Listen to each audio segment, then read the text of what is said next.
So you've probably heard, don't judge a book by its cover. Jesus made a similar point, but even more true. What's inside is what matters. And it's kind of fitting that we're talking about this on Valentine's Day. Jesus said, words and actions come from the heart. Good morning, and welcome to 755 Live. For about 5 minutes, you'll hear all about easy-to-remember soundbite versions of what Jesus said. And the point is to help you experience life to the fullest, the Jesus way. From our weekday Bible plan at bible.today.church, today's Jesus Said comes from Matthew 12, 33 through 35. But we're going to read through verse 37 for some more context this morning. And we'll start reading from the New Living Translation in Matthew 12:33. A tree is identified by its fruit.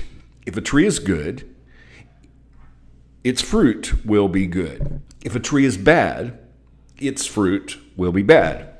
You brood of snakes, how could evil men like you speak what is good and right? For whatever is in your heart determines what you say.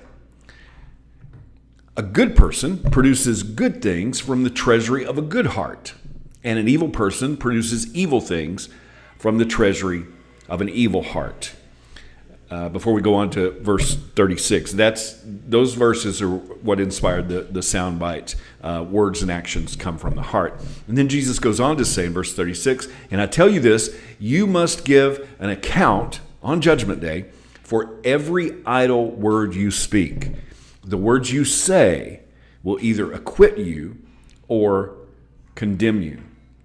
So Jesus is making a pretty intense point here about how important this is. And I think the question that we need to ask ourselves is, where's the fruit? Now, the context here of Matthew 12, Jesus had healed a demon-possessed man who was blind and mute.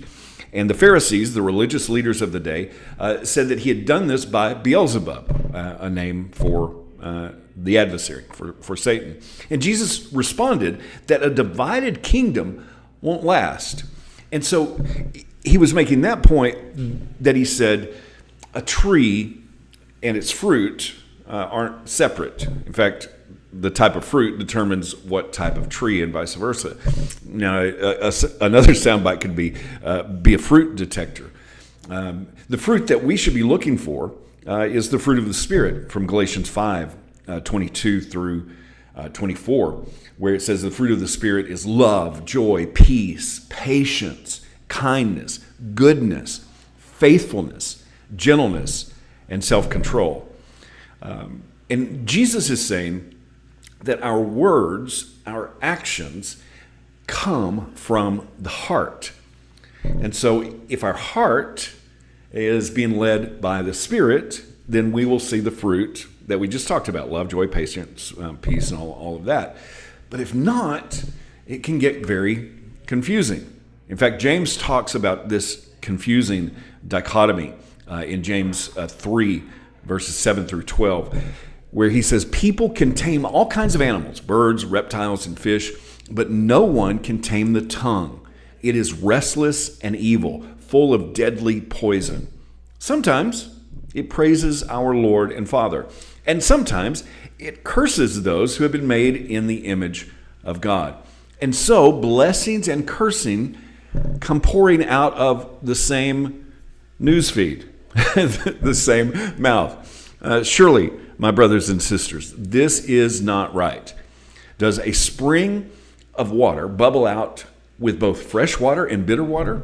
Does a fig tree produce olives or a grapevine produce figs? No. And you can't draw fresh water from a salty spring. You see, the point is, it's all about the fruit.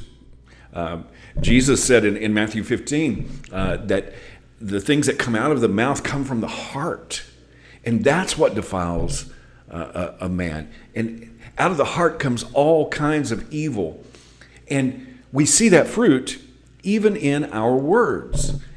And words and actions come from the heart.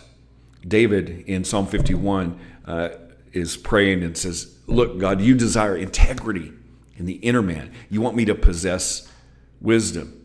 Jesus in Matthew 7 said that there will be many that in that day that say, Lord, Lord. But because they didn't do what Jesus said, he's going to say, depart from me. I never knew you. So what kind of fruit is on display? A good tree can't bear bad fruit, and a bad tree can't bear good fruit. So we can tell the difference by the fruit. Jesus said, words and actions come from the heart. How can you put that into action today? Thank you so much for listening. If this is meaningful to you, it really does mean a lot when you like it, when you share it, when you comment. I really appreciate you. I hope that you have an amazing day, and I hope this time together has helped you live life to the fullest, the Jesus way. And I hope that you have an amazing Valentine's Day today. And remember, follow Jesus today. Love first.